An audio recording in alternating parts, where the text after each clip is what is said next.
자, 그러면 다음 문제로 좀 넘어가 보겠습니다. 자, 지방의료 붕괴 문제 좀 살펴보겠습니다.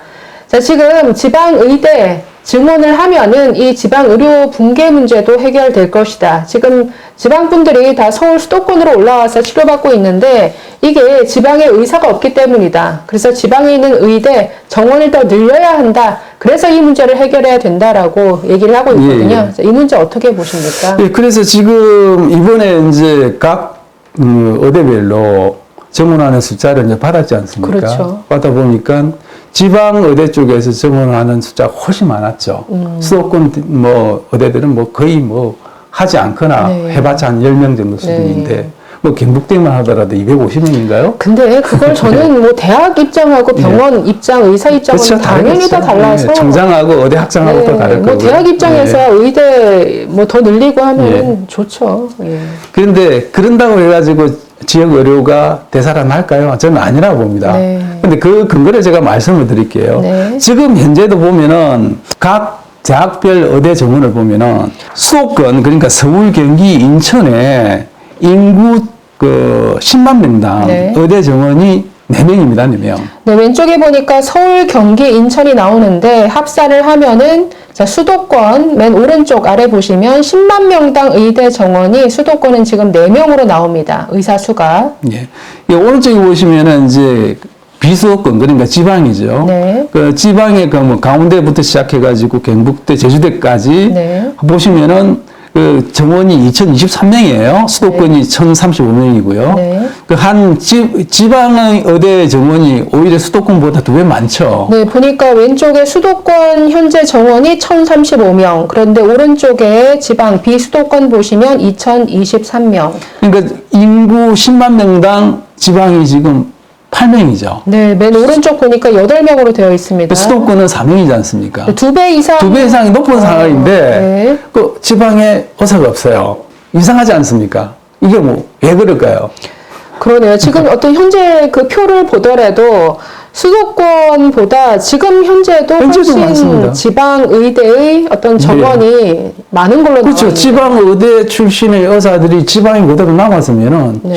지역 의료 문제 안 생겼겠어요. 그러니까 지금 이 통계만 보면 수도권보다 지방 의대의 어떤 정원이 2배 이상 많은 걸로 나와 있는데 그러면 지방 의대를 나온 그 학생들이 그대로 지방에 안 남으니까 지금 그렇죠. 지방에 그래서 의사가 없는 거죠. 왜 그럴까요? 왜 그러냐면 수련할 수 있는 병원, 대형 병원들이 수도권에 몰려 있어요. 아, 빅5 그중 수도권이지 그렇죠. 않습니까? 예, 예. 서남의대가 폐교됐죠. 서남의대. 서남의대요. 네. 서남의대 폐교된 이유는 수련할 병원이 없어요. 아, 서남의대가 어디에 위치한 병원인가요? 그 전라도죠. 아, 전라도. 예, 예. 네.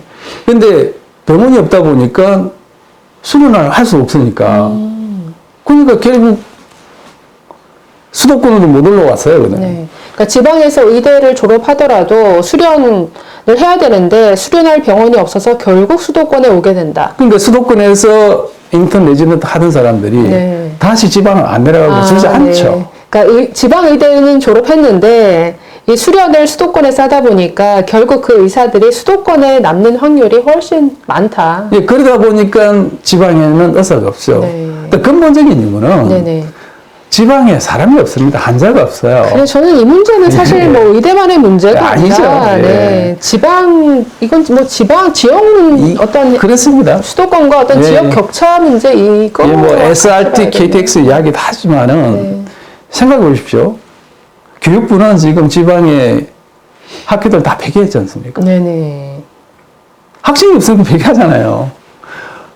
환자가 없는, 사람이 없는 그 지역에 어떻게 병원을 개원을 하고 네. 의사가 활동할 수 있겠습니까? 그러네요. 그러니까 뭐 영국이나 유럽 같은 경우는 공공의료가 담당하는 부분이 뭐 100%나 태반 이상이니까. 네. 그렇지만 우리나라는 공공의료 담당 10%밖에 안 되거든요. 네. 그러니까 다른 나라들은 병원이라도 지으니까 너 의사 와서 의사 활동하자 그러면 할만하죠. 네. 근데 우리나라는 의사가 가서 자기 돈 들여서 병원 지어서 병원기기들, 의료기기들 구비해서 네. 봐야 되는데 오는 환자가 없는데 안 되지 않습니까? 그러면? 아무래도 공공의료가 우리나라 좀 약하다 보니까 어떤 지방 어떤 글쎄 개인이 사비로 그러니까 지방의대 출신들이 서울 올라와가지고 주저앉는 게 이해가 되는 거죠. 네. 일할 데가 없다는 거죠. 네. 그거는요. 그런데 지금 보건복지부가 하는 걸 보면 좀 제가 이해가 안 되는 부분이 있습니다. 일관성이 없어요. 좀 이율배반적인 그런 행태들을 많이 보고 있는데 그게 뭔가 하면 지역 의료를 살리자고 그러면서 네. 수도권의 대형 병원들은 엄청나게 허가해졌어요. 아, 수도권에 지방이 예, 아니라. 예. 이게 지금 서울대병원뿐만 아니라 고려대병원, 뭐 지금 가천병원 해서 네. 수도권의 11개 대형 병원에 6,600개의 병상을 네. 허가를 해준 거거든요. 아, 그러니까 기존 대형 병원의 어떤 분원 형태로, 분원 형태로. 짓고 예. 있는데 그게 다 수도권이다. 수도권에 집중돼 있죠. 6,600개 병상이나 예, 된다. 가천, 시흥, 남양주 뭐 네. 이런 지역입니다. 정말 앞뒤 안 맞네요. 지방 살리자라고 하면서 짓는 병원들은 다 수도권이다. 수도권. 네. 그 수도권에 지어지는 병원에 그럼 의사, 전공이 어디서 수급할 거예요? 네. 아까 말씀드린 대로 지방 의대의 정원은 수도권에 2개였지 않습니까? 그렇죠. 아까 수도권이 4명, 근데 지방은 8명. 8명, 네. 그렇죠? 근데 더 웃긴 건 또 있습니다. 이번에 정부가 이제 정원한다 그래가지고 각 의대별로 얼마만큼 정원할 건지를 이제 받았지 않습니까? 네네. 받고 난 뒤에 뭐 3천 몇 명인가를 그렇죠. 받았죠. 3,000명이 넘었다. 그 받고 난 뒤에 이제 정부 입장은 뭐냐면 대거 지방 의대 쪽에 배정을 많이 하겠다. 네. 이렇게 했잖아요. 네. 그 배정을 왜 합니까? 수도권에 저렇게 병원을 저렇게 짓고. 그래서 결국 똑같겠네요. 지방 의대 출신들이 다시 결국은 수도권 올라오죠. 수련하기 위해서는 다시 수도권에 올라와서 병원에서 인턴 그리고 레지던트 수도권 하고. 레지던트 하고 그저 전문의 따고 나면은 그분들이 다시 지역으로 내려갈까요? 그럴 그 수도권에 가서 힘들겠죠. 주저앉게 네. 되겠죠. 그 지방 의료 문제 해결하자고 하면서 그러니까 말은 그렇게 하는데 행동은 완전히 반대로 그렇죠. 나타나고 있다.